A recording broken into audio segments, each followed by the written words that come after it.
जय भीम, नमो बुद्धाय. Good afternoon friends. माझी आई माझ्या मावशीच्या घराकडे शिफ्ट झाली.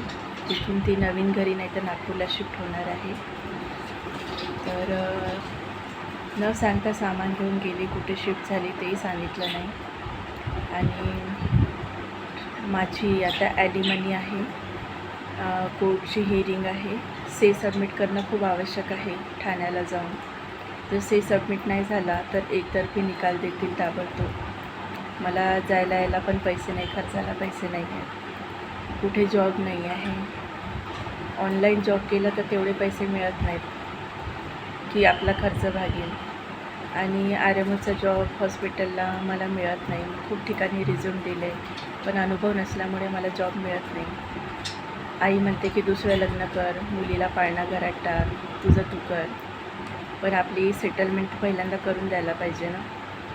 सगळं असं अस्ताव्यस्त करून खराब करून ती निघून चालली गेली. स्वतःचा स्वार्थ पाहिला तिने फक्त. आता हे घरी बर्ड्स ठेवले आहेत. यांना दाना द्यायला पण ती आली नाही. त्यांच्यासाठी दाना ठेवला नाही तिने. मला म्हणते दुसरं लग्न कर.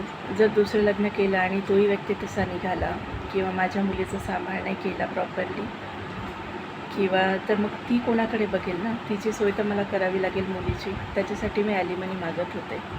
पण आता हजबंड म्हणतो की मी ॲलिमनी देऊ शकत नाही, पैसे देऊ शकत नाही.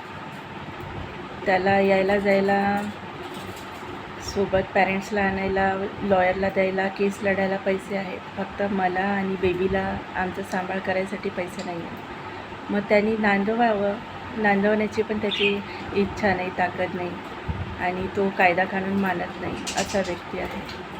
तर मी अशा वेळी मी कोणाकडे पाहावा? मी आणि माझ्या मुलीने कोणाकडे पाहावा? मला याचं उत्तर हवं आहे.